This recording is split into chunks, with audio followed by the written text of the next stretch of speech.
I'm Steven Rennell, the host of the Meat Eater podcast and the Netflix original series Meat Eater. As a hunter and wildlife enthusiast, the question comes up, how can you justify killing and eating animals that you love and protect? Well, that's part of what we wrangle with on the Meat Eater podcast, along with broader and often funnier discussions about living an outdoor life in the modern world. Listen to the Meat Eater podcast on the iHeartRadio app, Apple Podcasts, or wherever you get your podcasts. Welcome to the new summer series of Atlanta Monster, where we will uncover new stories around the Atlanta child murders. I'm your host, Jason Hoke, and in our first episode, we talked to the men and women that reported on the case that gripped Atlanta and the nation nearly 40 years ago. Though time has healed old wounds, one thing is clear. The nightmare of that traumatic time sticks with many, even to this day. You don't want to believe that you've given anybody an opportunity to do anything to harm anybody, because it means that you could have been a part of fueling what may have happened. In other words, if he wasn't an overnight photographer, maybe he wouldn't have had the opportunity to do this. To think that you've come face to face with someone who could potentially kill that many people and be that close to where you shake their hand, you've hugged them, you have laughed with them. That's the hard part. You don't want to think that you were so wrong in judging somebody. I don't want to believe that he did that, because somehow I feel that I may have had some role in helping.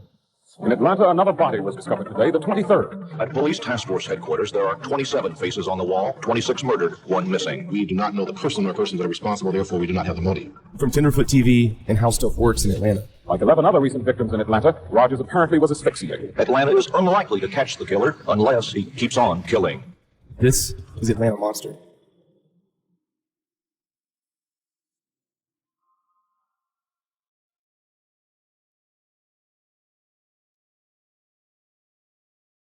I'm Jocelyn Dorsey. I'm Director of Editorials and Public Affairs at WSB TV, which is now Cox Media Group Atlanta. And I've been there for 45 years. I started out as a street reporter in 1973 and worked in the newsroom from 1973 to 1983. And after that became the director. Jocelyn Dorsey was the first African-American television news anchor in Atlanta, arriving from Ohio in 1973. During her career, she has reported on numerous happenings in and around Atlanta, including the Atlanta child murders, with reporting on the psychics and community efforts to help local kids who were highly distressed at the time. Through the central character Artie, the Art Institute and Atlanta Police hope to teach children about safety in a way that can be fun. The 4 primary messages are, don't get into a car with strangers, don't take candy, money, or gifts from strangers, play in groups, and if you need help, go to a police officer, firefighter, or bus driver. They're your friends. Art Institute Community Relations Director Liz Getz says, besides the basic themes, teachers can use the book as a teaching tool. The coloring book produced by students of the Art Institute on a volunteer basis is being donated to the Atlanta Police Bureau later this week. The printing costs for the 50,000 copies were donated by Dittler Brothers, a local firm. And officials say you'll be seeing a lot more of Artie in public service announcements soon. Jocelyn Dorsey, Action News. But that's not the only part of her involvement with this story. Jocelyn was one of the first to discover Wayne in his teen years, where he was already hard at work at the radio station he had built in his house. I first met Wayne Williams as a street reporter. We got the story of this young whiz kid who had started a radio station in his basement. So I covered the story. He was fascinated with media, and normally I mentor young people who are interested in the business, and he was very interested and wanted to come and see the station. From there, we maintained a relationship because he asked questions and wanted to shadow me and all of that. Paul Policelli worked in the newsroom at WSB also. He saw firsthand, and for the first time in his life, a new world, one he wasn't entirely prepared for. I went to WSB in 1978 as the executive producer and assistant news director. Atlanta was a very aggressive news community. It was a hot, growing city at the time.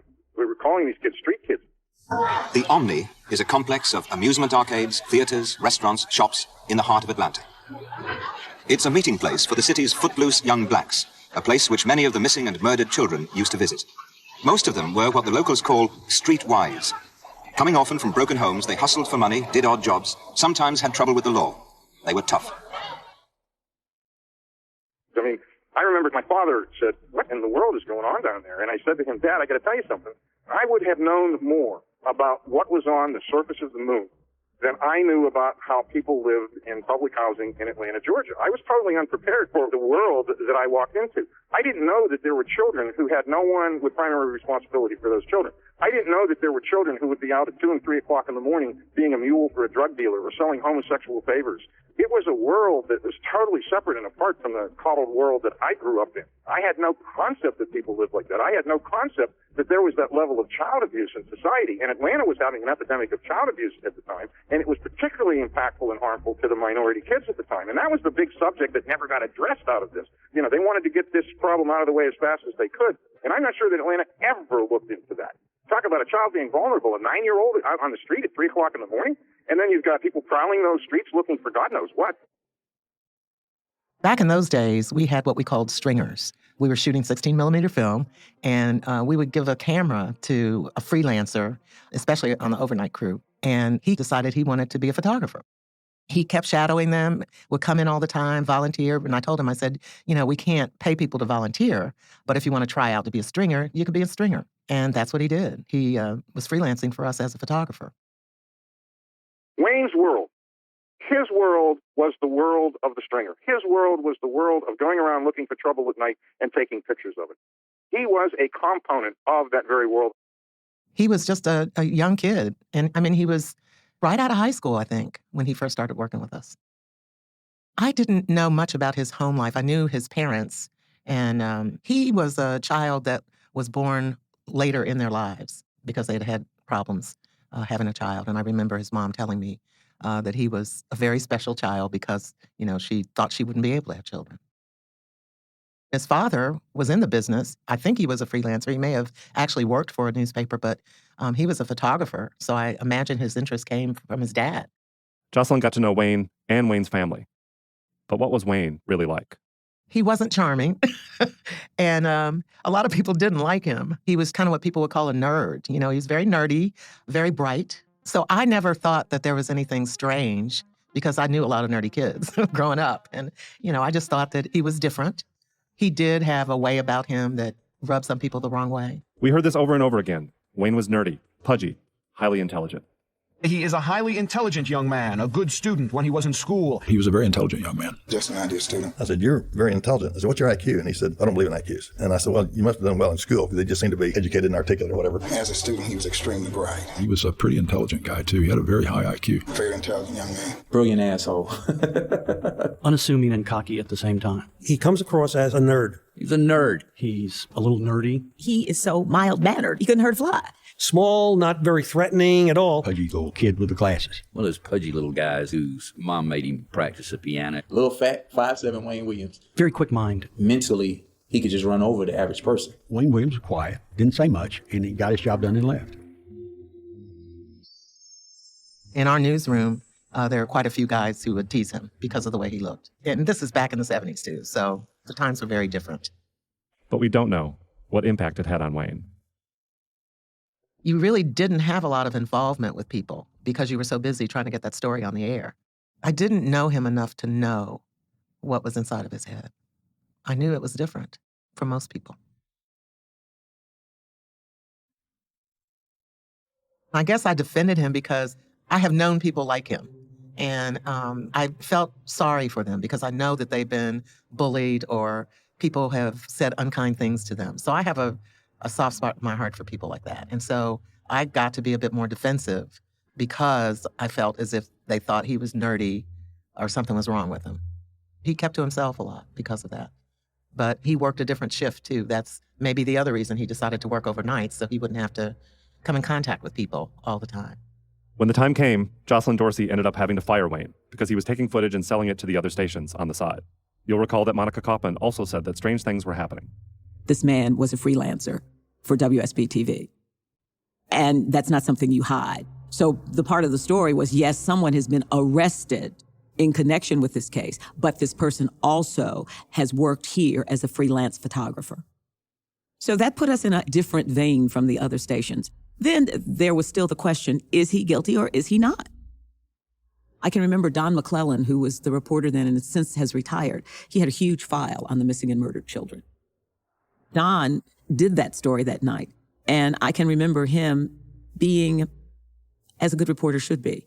I'm just going to give you the facts, but this still is alleged. Wayne's departure from WSB did not end well. I distanced myself from him after he left the station. We did not leave on great terms. So I think he knew that he had done something wrong and regretted it, but it was not something that could be repaired easily. And then he left and decided that he was going to go into the music business. And he would call me and ask me if I knew any young people or if I could help him in this music business. And I told him I really didn't know anything about it. And so I really felt that this was not my place to give him any advice and suggested, maybe he talk to somebody else. And after that, our relationship kind of drifted.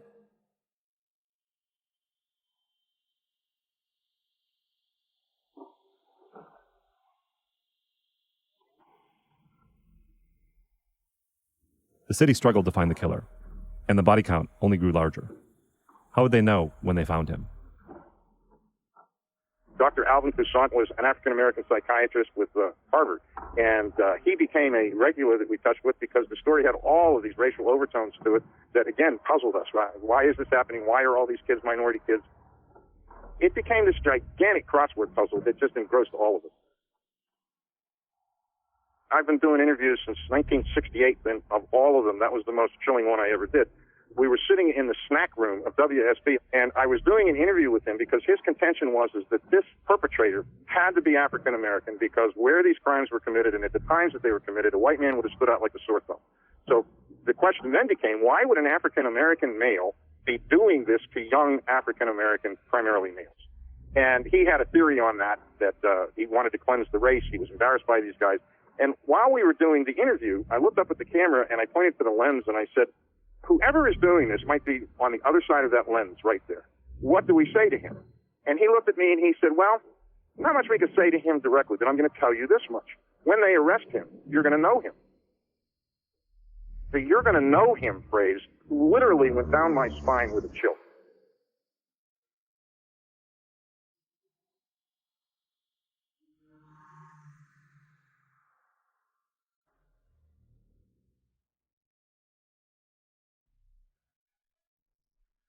I remember getting a call, Mark Picard, 2:30 in the morning, and Mark called me and said, "You will never believe what has just happened."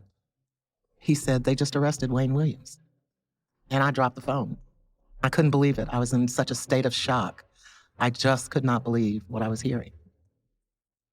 And then, of course, all the events started to unfold with him being arrested on the fiber evidence and then going to trial.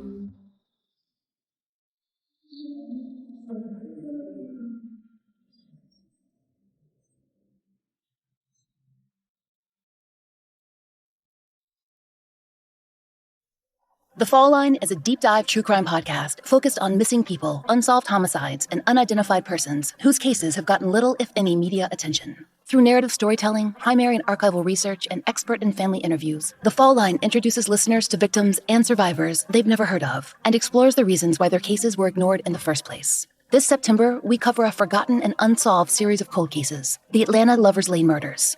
In 1977, just years before the Atlanta child murders gripped the nation, there was another killer prowling the city, a gunman targeting couples in city parks, attacking in a pattern. Even as police searched for him, they explored the possibility that he might be one of their own. Listen starting September 9th, anywhere you get podcasts.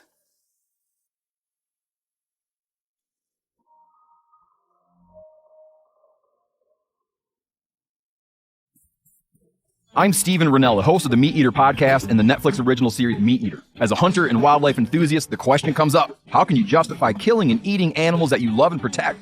Well, that's part of what we wrangle with on the Meat Eater podcast, along with broader and often funnier discussions about living an outdoor life in the modern world. Listen to the Meat Eater podcast on the iHeartRadio app, Apple Podcasts, or wherever you get your podcasts.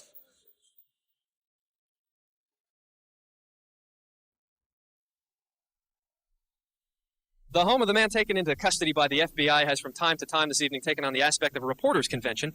His mother maintains her vigil inside, waiting by the phone, waiting to hear from her son, who is down at FBI headquarters, and his father, who has now joined them. To say that the police actions of the past several hours were a shock to the family that lives here and the neighborhood is an understatement. The neighbors I spoke with say that the family were more or less kept to themselves, and that the young man who was being questioned by the FBI was friendly, but only friendly enough to say hi. They really didn't know much more about him. This episode began on Thursday, May the 20th, when the man was stopped by the task force at the Chattahoochee River. He was questioned about the possibility of dropping something into the river, which he was denied, and then he was let go for any lack of reason to hold him. But surveillance on him continued until he was taken into custody by the FBI around 3 o'clock Wednesday. The man was most recently involved in a company which he formed to search out talented local youngsters singing, dancing, acting, and so forth. It is reported that he told his family that he was trying to set up an audition on the night that he was questioned by the task force at the Chattahoochee River, and that he had a friend in his car, supposedly also for an audition, when he was taken into custody on Wednesday. The FBI apparently had a pretty good idea of what they were looking for when they executed a search warrant here at the home. Among the things that it removed, it took pieces of blankets, robes, human hair, and dog hair. We understand that this material has been taken to the state crime lab, where it is either being processed now or will be processed first thing in the morning. That should determine whether the people here can finally rest in peace or whether their nightmare and a possible solution to some of the murders is at hand. Mark Picard, Action News. Mark Picard was also a reporter at WSB-TV, on the front lines during the case. In fact, he was there the night Wayne was taken downtown. Much to the surprise of the rest of the media, Picard was inside the house with Wayne and his parents that night when he returned from his interview with authorities. I got a phone call from a police source who said that the task force were searching Wayne's house and I should get over there with the crew. And I got there, and for a while, we were the only crew there reporting on what was going on. I guess Wayne either saw us outside or was watching television, and he did ask me to come inside. He put in a cassette in an old cassette recorder and recorded our conversation. The rationale behind it, I think, was to offer a defense for himself. At the end of the conversation, he gave me the cassette and said, "Hold on to this. This is going to be valuable." It was a crazy night. I went back to the station and immediately turned over the cassette to my news director, and that was the last I ever saw of it. Early that next morning, Picard was inside the house again. This time at the hastily called press conference, thrown together by a still unnamed suspect in Wayne Williams. You will hear him, but you will see reporters and photographers. Did they ever call you a suspect? Did they ever use the word suspect? They did a strongly suspect. They openly said, "You killed Nathaniel Cater, and you know it, and you're lying to us." I just remember it was a circus.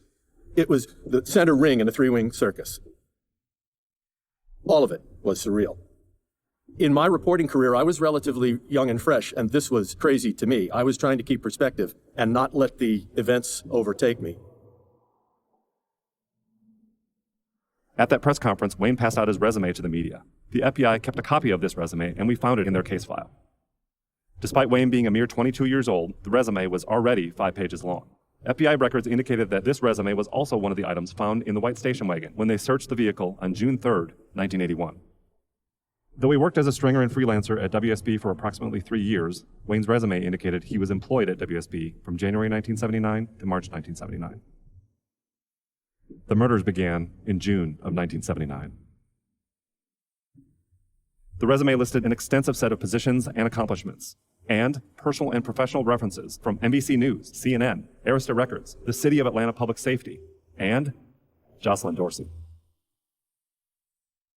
His resume's list of professional references includes many familiar names in the local media. Most of those references say they knew Williams only briefly and not very well. But it is clear Wayne Williams is a bright and ambitious person. He started a radio station in his parents' home when he was only 12. In his teens, he spent time hanging around many of the city's radio stations, doing odd jobs, mostly as an unpaid volunteer, and talking to the people he met about broadcasting. This was a surprise to Jocelyn. Why would he list her as a professional reference when she had been the one to fire him from WSB? Shockingly, the defense team for Wayne Williams even reached out to Dorsey before the murder trial. His lawyers had called and asked if I would testify in his defense. And of course, our lawyers said, no, we're not doing that. Because there had been some personnel issues that we had with him. And, we told them that would not be something that they would want us to have to reveal. They wouldn't want me to because we had to dismiss him. And it may not look good. I mean, that's certainly not a great character reference to say you got fired. I actually had to go down to the courtroom, and it was very awkward because our lawyers were arguing right up to the point where they thought I might have to testify. And so it was really awkward because I was down at the courtroom And some of my peers were wondering what I was doing there.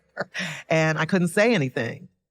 So they took me off into a room and made me sit and just wait until they could figure out what the lawyers were going to do. His lawyer decided not to call me to the stand. It was pretty nerve-wracking. You can imagine what I was going through during that time period of us wondering, who could have done this. I was reporting a lot of the homicides at the time. And there were so many rumors that were going on. That was probably the worst thing.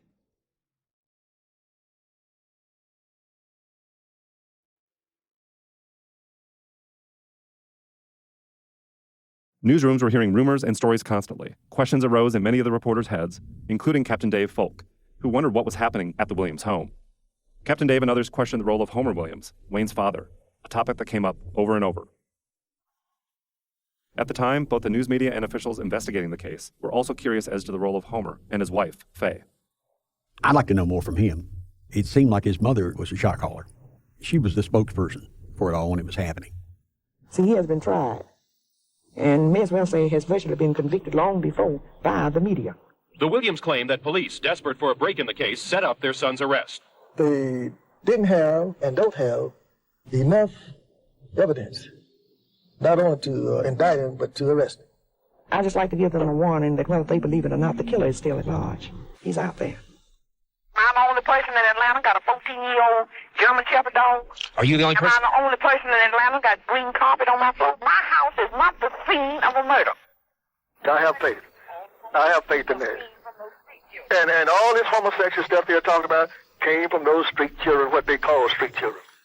Faye Williams made the call to WGST News Radio last night during a live interview with Dr. Joseph Lowry, president of the Southern Christian Leadership Conference. We've got some high officials that are doing a lot of cover-ups, and we are going to expose a lot of it tomorrow morning.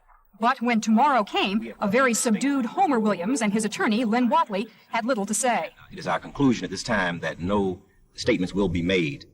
I think that's conspiracy. I definitely feel that you have the wrong place. And I say again that Wayne is being used as a scapegoat. I don't know about his ties. I don't know about who he knew or what he knew. He's very quiet and would not talk. And if so many victims were linked to the fiber evidence originated from the carpet and blankets in the Williams house, how did this all tie together? What happened at the house? And if they were killed at that house and loaded in the car, who helped kill them? Who helped load them up? Is that not a logical question? Penelope wrote, yeah, because that's where the carpets were. That's where the dog was. You don't take your dog to kill somebody. What was going on in that house? Fiber here, fiber there. It's not enough questions asked, but enough to honestly send him to prison. But who else needs to be in prison? Wayne Williams' parents. They wouldn't talk. If somebody was killed in your house, don't you think you'd know? The carpet's been messed up, the floor, and there was some hollering or something. I didn't see it, but I heard that the police found some burned film in the backyard of the house. I'd like to know what was on that film. Maybe it was snuff film or pornography. Maybe he did take some photographic evidence that was destroyed. Mrs. Williams was outspoken in the defense of her son. I wanted to hear more from Homer. He was an accomplished photographer. But what did he know about that case? The FBI noted changes in the house from the time they visited on May 22, 1981, and when they executed a search warrant on June 3, 1981. When they went back to the house, FBI special agents observed a number of changes. Furniture from Wayne's bedroom had moved to other rooms. Business papers and unidentified documents previously observed had been removed. New indoor-outdoor carpeting had been added to a room since the May visit. What exactly was happening in the Williams house as investigators were closing in on their suspect? Was the Williams family removing items from the house? And if so, why? I'd like to know what they found that didn't burn. Wouldn't you like to go to the evidence locker and just have everybody lay these pieces out? Lay out the autopsy reports, the crime scene information. How were the bodies placed? Why was that such a secret? Captain Dave wasn't the only one that wanted to know more. I heard from people on the task force and my police sources who didn't believe Wayne or his dad were responsible. That was one of the threads that was out there, a suspicion that he may have been involved, but he's not around for anybody to pursue that, and I'm not sure anything was done in that regard.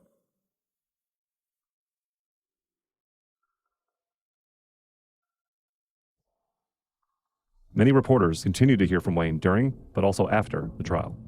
I would hear through people from him occasionally when he was in jail, and it was just quite shocking. The first time he reached out, I was in the radio station and he called me. We had this long talk on a tape that, of course, I don't have anymore. We write, or I haven't written to him in a while, but he used to write me. He'd write and criticize stories and tell me problems in the prison, that kind of thing. The story is headlined on the cover, but it's what is inside that is bound to raise a few hackles. In the article, Williams again said he is innocent, and even says he did not know the two he is charged with killing, Nathaniel Cater and Jimmy Ray Payne. The magazine promises a second installment in the interview they say was conducted at the jail. But how did that interview happen? Fulton County Sheriff Leroy Stinchcomb told me tonight, no jail personnel let anyone interview Williams, and he wants to know how it happened too. He told me he isn't pointing fingers, but says the only people allowed to see Williams are the DA's office, Williams' parents, Williams' attorneys, and people working on the defense who were approved by Williams' attorneys. Stinchcomb says there are about 6 of them, and he's giving those names to Judge Clarence Cooper this morning. Cooper is hearing the case, and he told me he'll have no comment until later, if then. Attorney Mary Welcome would only say she knew about the article. The impact of this case still sticks with those who covered it, triggering a surprising range of emotions then and now. There was a certain exhilaration, actually, to be honest, not to in any way see any advantage in the suffering of the families who've lost their children.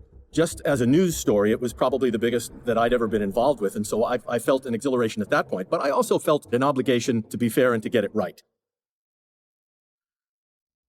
Literally wake up in the middle of the night, you just flash awake. And I remember seeing in my mind, the nightmares that I would have. I would be in one of those projects, and a killer would be stalking me. It affected me to that level. Becky Leet was the ABC reporter at the time who had reported on Ted Bundy. She had the exact same experience reporting on Ted Bundy. She said, I would wake up in the middle of the night, and I would see Bundy in my room. And it was that kind of thing with the Atlanta child murders for me. I'm glad that I never had to deal that much with that kind of story again. The incarnate evil that can live in men. The only thing that I really felt was why he was working an overnight shift. And I always wondered why he was so interested in covering homicides or breaking news. I guess the hard thing for me is to think that I would have been such a poor judge of character. We'd had enough. I mean, it was very tense. And I think people breathed a collective sigh of relief and buried it.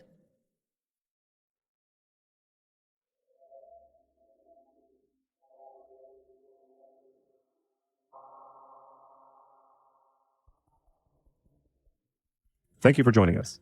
We hope you enjoyed the first of our special summer series of Atlanta Monster. Be on the lookout for more new episodes in the coming weeks. Atlanta Monster is a joint production between How Stuff Works and Tenderfoot TV. Original music is by Makeup and Vanity Set. Audio archives, courtesy of WSB News, Film, and Videotape Collection. Brown Media Archives, University of Georgia Libraries. For the latest updates, please visit atlantamonster.com or follow us on social media.